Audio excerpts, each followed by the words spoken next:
bu dəqiqə o birisi dünyada inkir-minkirin hesab-kitab apardığı Cabir İmanovun qardaşı Tahir İmanov danışıb. O həmişəki kimi ölkə rəhbərliyinə təşəkkür eləyib və gerçəkləri deyən jurnalistləri, xaricdən siyasi fəaliyyət göstərən şəxsləri hədəf alaraq sabah onlar haqqında video çəkəcəyini deyib. Mən Tahir İmanovu dəvət edirəm ki, o videonu çəkməmişdən əvvəl mütləq bu videoya baxsın. Mən belə baxıram ki, o ailə üzvünü itirmiş bir şəxs kimi yasda yox, öz qardaşının gorunda daha çox fırlanmasının hesabına, onun haqqında danışılmasının hesabına yaltaqlıq eləyir ki, Əliyev rejimindən bunun müqabilində daha çox imtiyaz ala bilsin. Problem yoxdur, biz bu şəraiti Tahir İmanov üçün yaradarıq. Baxın, trollar nə yazırlar? Yazırlar ki, Cabir İmanov bunu 2003-cü ildə eləyib və əməllərindən peşman olub. O dəyərli incəsənət xadimi və istedadlı aktyor olub, həmişəki kimi gözlərinin içinə kimi yalan danışırlar. Mən sizi 2003-cü ilə yox, yaxın tarixə, 7 il əvvələ, 2018-ci il aparıram. 2018-ci ilin may ayında mənim də daxil olduğum 5 nəfərdən ibarət müxalifətçiləri Baş Mütəşəkkil Cinayətkarlıqla Mübarizə İdarəsinin əməkdaşları həbs etdilər.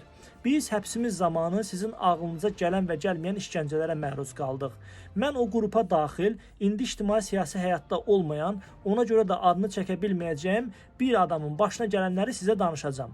Bax, bu adam həbs olunarkən polis nəfəri idarəyə daxil olduqda ona badalaq vurur, bu adam yerə yıxılır. Yerə yıxılarkən həmən bax bu corbacor olan Cabir İmanov qaça-qaça kənardan gəlib formadaykən adamın alnına təpik zərbəsi vurur və yerdə olan adamın qaş hissəsi partlayır və qan bunu aparmağa başlayır. Hətta bunu gətirən polis nəfəri belə Cabirə iradını bildirir ki, kişi, neyinirsən?